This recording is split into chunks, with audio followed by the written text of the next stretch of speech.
It's like Carrie Underwood famously says every week, I've been waiting all day for Monday afternoon.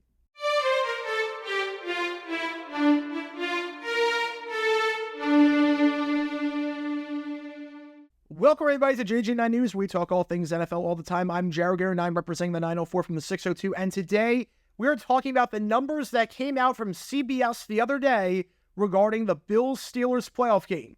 The Bills dominated the Steelers. They won that game by a final score of 31-17. But the interesting thing about the game was that the game was postponed. It was supposed to be played on Sunday at 1 o'clock. But because of a blizzard, making it unsafe for people to drive and get to the stadium, there was a travel ban. Emergency services would be needed for cleaning up the roads and making sure people are safe, not for a football game. They decided, in the interest of public safety, to move the game to Monday afternoon. I thought that was the right call. I did a whole video about why I thought that way, so if you want to check it out, I will leave a link in the description and in the upper right corner. But the game got played on Monday afternoon. It's not the first time the NFL has played a game on Monday afternoons. They did it back in the 70s and the 80s to avoid playing on Christmas. They even did the 1960 NFL Championship, playing it on a Monday afternoon, playing it on December 26th. So it's happened a few times before, but this was the first time ever that a playoff game got moved an entire day, moving from Sunday to Monday, and it was played on Martin Luther King Day. And folks, the ratings for this game were through the roof. It's not often I get shocked by ratings. I have a pretty good gauge of what games we're going to get. I was stunned here. I undershot it by a solid 7 or 8 million because the ratings for CBS averaged 31.052 million people. It peaked at 36.774 million on a Monday afternoon. This Steelers-Bills game was the most viewed AFC wildcard game in 4 years. Absolutely staggeringly high numbers for the Bills-Steelers game, one of the highest rated wildcard games for the AFC in quite some time, and it takes place on a Monday afternoon. Now, on one hand, you could say a lot of people were snowed in, so of course people are going to watch. The numbers are obviously higher when people are snowed in. They can't really go outside.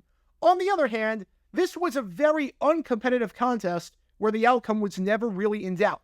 Plus, you had people working on Martin Luther King Day. It's a government holiday, it's a federal holiday, but there are people that do work on Martin Luther King Day. So the fact that the numbers were this high are crazy. And it leads me to think, could this be a trend?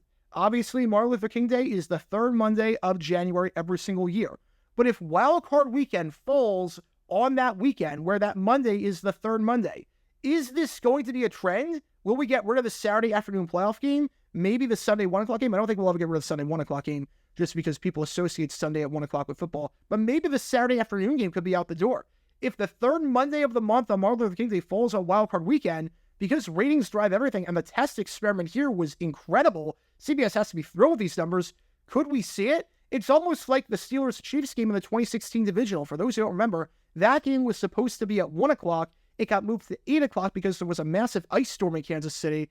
That was another issue of public safety. They moved the game to prime time. They never played divisional round Sunday night games on prime time. They did for this one as a matter of public safety. The ratings were sky high, and now divisional Sunday night games are in prime time. We got rid of the 1 o'clock divisional game as a result. Now, it doesn't work out this way for a while. 2025, so next season, the wildcard weekend is between January 11th and 12th. Martin Luther King Day is January 19th. So you're not going to see it then. 2026, wildcard weekend, January 10th through 11th. Martin Luther King Day is January 18th. 2027, wildcard weekend, January 9th through 10th. Martin Luther King Day is January 17th. So the next 3 years, you're safe in terms of the 2 Saturday, 3 Sunday, 1 Monday night game.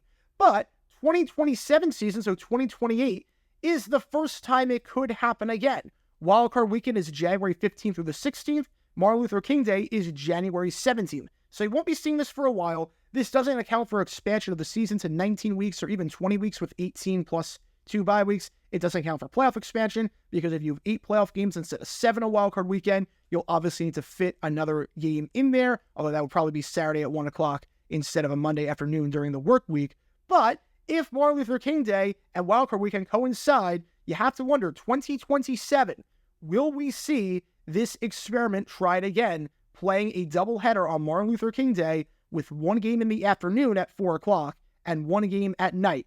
Because the ratings drive everything, and CBS and the NFL have to be thrilled and through the moon with the ratings for this game. I think they exceeded everyone's expectations, including mine. But what are your thoughts? Do you like the idea of playing a game on Martin Luther King Day in the afternoon? Did you like the Steelers-Bills game? Let me know your thoughts in the comments down below. And that's going to do for this episode of JJ9 News. Be sure you like and subscribe. It helps the channel out a lot. And be sure to check out my main channel, Jaguar9, where we talk all things NFL history all the time. Until next time, Jaguar9 signing off. And as always, go Jags.